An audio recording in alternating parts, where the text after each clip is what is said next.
Welcome back to Masmorra, the Dungeons of Arcadia. We're now on to the third round, actually, with our players. Movement number 7 overall. We're back up to Jay, the human warrior, who is in this room right now with this really ugly goblin. The goblin performs a quick stab, so that means automatically he will inflict 1 damage to Jay, and then we're in trouble. Jay has 4 health. Micah and Greybark both have 2. We need to start healing some people here, and we've got all these guys spawning on the first level of a dungeon. We've got to move on out. All right, evil card. Frightened. Any player must discard a card and take 1 wound, or the active hero cannot use his special abilities this turn. So, oh man. Discard a card and take a wound?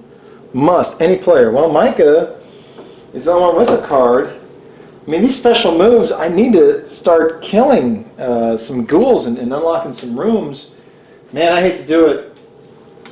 She's going to take a wound and discard a card just so that Jay can maybe try and get some stuff done here.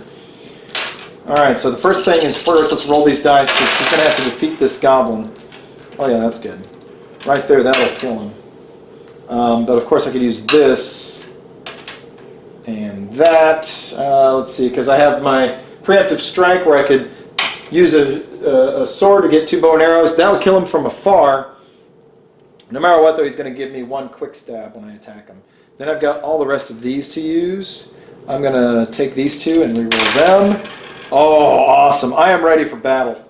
Okay, here we go. So, boom. I'm going to use my sword for my quick strike. From afar, I'm going to hit him twice to kill him, but he was able to get 1 lick in because that's his special ability is that quick stab. He's gone. I get a treasure card. Yay. That's give an active hero 2 health or fully restore mine. I'm going to be using that at the end of my turn. And he gets 2 XP, but remember, since we passed that threshold, Jay, who's green, only gets 1 XP built in. Okay, so there we go. So that's taken care of. Get rid of him. Now we're going to go exploring. Jay's going to flip over his deal, go into a treasure room. He's going to put his treasure room over here. Put some gold in there. It's got the little skulls, so we get to bring in a cultist.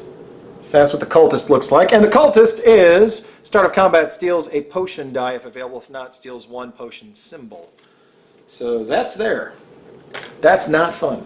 Flip over to the next. And, oh, it's a booby trap. So just as Jay moves into this room, a booby trap is sprung right here, inflicting him 1 damage. So now he's at 2, Mike is at 1, Greybark's at 2. We are on the verge of extinction. So with his dice, if he moves out of this room or if anybody else moves in this room, this trap will also get them. Because as you see, it kind of has like holes in the wall. It has like spikes and daggers. Think of Indiana Jones when he's running through the temple and all those spikes and arrows come out at him. That's what this thing does. But if I can pay a potion and walking, I get 2 XP and we disarm the trap, basically flipping it over, and it won't hurt anybody moving in or out of an adjacent room.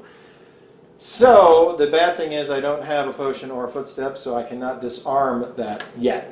I got to deal with this cultist. Now the cultist again will steal a potion at the start of combat or any potion that I have. I don't have any potions, so that's okay. So 2 ranged attack, which is right here. Ranged. So that person's gone. Doesn't get to pay me, no payback because it was long range attack, so that's good. To claim this gold, I might as well just go ahead and pay that to get a piece of gold because there's really nothing else I can do here.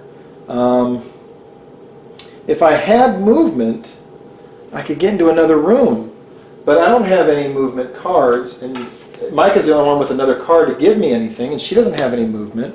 Remember, we discarded that 1 on the last turn. So darn it, I could actually move because I've got stuff to fight and protect myself, but it's not going to happen, and I can't disarm this, so we're just going to put those up there and get 2 more pieces of gold for Jay. And 1 more XP comes Jay's way. He's green. And that's the end of that turn, unfortunately. So we're going to go ahead and take these dice back. Man, that trap is still set. So first we move bad guys. And then we spawn, because we have 2 spawning rooms. Skeleton will go here. Cultist goes up there. That's the end of Jay's turn. And he didn't get to level up, so we're done. And we go on now to Micah's turn. And I'm going to play this right away. I got this when I just beat that last monster, and that is give the active hero 2 potions. So she goes from 1 up to 3. That will help her. All right, evil card for this turn is going to be Deadly Aura. If any hero ends this turn in the same room as another hero, each hero in that room takes 2 wounds. Let's not end in the same room. That would be bad. First, we've got to take care of this orc. Let's see, what does she have again? She has the backstab, which would be good. So 1 bow and arrow. But then she needs some shields. Boy, she needs some shields big time. Now, her special ability, she can disarm any traps by using any symbols. Use any action die as a symbol that you need to disarm traps or open treasure chests. So, she could place anything here and get that coin. She could move here and just place 2 die to disarm this trap. But remember, with this evil card, I don't want to end up in the same room as Jay or they both lose 2 health. Jay would die. Game would be over. So, first things first, though, we've got to take care of the orc. And again, the orc, according to our little handy-dandy card, does not have any special abilities. Thank goodness. But he can pay back for 3 if we can't attack from long range. We got 1 bow. That's all we've got, is 1 long-ranged attack. We don't have another long-range attack, because if we play this here, we just get 2 gold. If we play this here, we get 3 swords, which will definitely kill the orc, but then he can pay us back for 3, and that would definitely kill her, because she doesn't have any shields. Oh boy, folks. I think that we are, I think we're done. Oh, I forgot, right here, boom. She's got this card she can play. For her, she gets 2 shields on her turn. So, he attacks for 2, so that's good. So let's go ahead and figure out what's the best mode of attack. Really, all I can do is this. I will play this here. It's 3 attack, which is overkill. He's dead.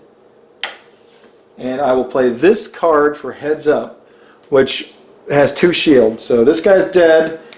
He had 3 payback, but with this, it only has 1 payback. So Micah loses just 1 health. She's down to 2. This guy's gone. This card is discarded. She gets a new treasure card for the kill. Oh, that's good. But we can't use it this turn. Remember, you can only gain the treasure cards on that turn. You can't use it till your next turn. But hey, she's good. This guy's gone. We have movement, including this, where we can move into this room, disarm a trap, move into another room. Let's go ahead and do that. She's going to move to here. As she enters the room, though, she's going to take a hit. And then she's down to 1. Let's do it. She's going to move into that room, take the hit. She's going to play 2 of these to disarm the trap. She gets 2 XP. She is red. So 1, 2, and actually let's go ahead and give her 1 for killing that orc. Get that away. And then she's going to use another footstep to get out of that room and go exploring. Oh, I should have turned this over before. Okay. It is another room like that. Oh man, and another trap is set. She just died, didn't she? Because she moved into this room. This trap goes. She's lost her life. Well, you know what? She can play this. Let's take her up to 2, and then she moves into the room. Takes it down to 1. But a monster appears. This thing is a goblin. It has the quick strike when entering combat. Now it's the quick strike. And she just lost all of her health. That, my friends, is game over. It's a hard game. As you see, we only lasted 7 turns. Is that right? 1, 2, 3, 4, 5, 6, 7, 8. Oh, actually, see, there's so many things to keep up with. 8. We lasted 8 turns, and then we died. But that is Masmorra. And of course, if you're able to level up, if you're able to keep these guys from spawning and following you, they're chasing you all the time, I really should not have kept exploring. I should have just stayed, used those footprints to go back here, because you can't, remember, stay in the same room where we take wounds. I should have went back here and just been happy by setting off, not setting off that trap. And look at that. She would have been able to unveil the stairs. Greybark's turn, he could have done the stairs and started moving up to the next level. But that's the gameplay right there. It's a fun game. It's complicated. It's involving. There's a lot of different moves, mechanics that you can forget about. As I say, you got to play it a couple times, and then you will learn all about Masmorra. But again, the things I love about this game is it's different every time. The tiles are shuffled in different ways. Oh, look, there's also these different tiles. These are back to back, but you can bring these out where automatically you discard one treasure card from this room, or lose one action die and discard this room. But there's different rooms you can spawn that are a lot of fun. Level 2 we didn't even get to, but then there's pits that you can look out for. When you spawn, these rooms have not just the blue die that we've been playing with, but the orange dice. The orange dice are different monsters. They're more dangerous. Give you more XP, but they are more dangerous. But there's so much more we could have got to, including the final level, where, as you can see, you put 1, 2, 3, 4, 5, 6, 7 bad guys on this map, and then you put the main bad guy back here, and it's complicated, but at the same time it's easy. I've noticed before, if you want an easier game, you just take out the evil cards. Don't play with these, because they add more difficulty to the game. You can just get rid of these if you want a quick, easy game to play with. The other thing that's really cool, we didn't get to show you all. Here's the box. The box, by the way, is really good. The gold pieces go everywhere here. The footprints, the monsters.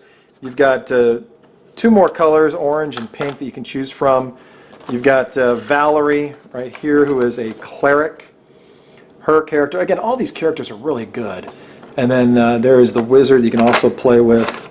There's more cards. Of course, if you play like this one says, a 5-player game, you bring this tile in. It's just another treasure room, another teleportation room. So you can add more tiles in for the different number of players that you have. And there's also, with the Kickstarter, there's more players you can get. I found a lot of them on eBay. Some of them are going for, I don't know, like $15 to $20 a piece. But their cards, some of them look better than others that have the different special abilities that you can upgrade.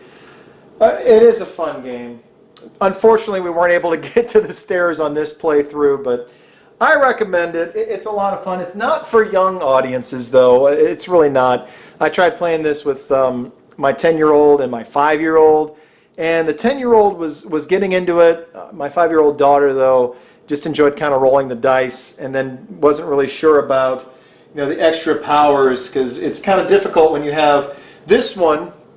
This die can transform into 3 bow and arrows, but then you need the shields, and they can transform, I don't know, these 2 into something else. There's always different combinations, so it's a little bit difficult to kind of keep up with exactly how many attacks and how many shields you have for the younger players. But all in all, Masmorra Dungeons of Arcadia, it's a fun game. I would recommend it. Thanks for watching. Hope to see you next time right here on the Solo Gameplays.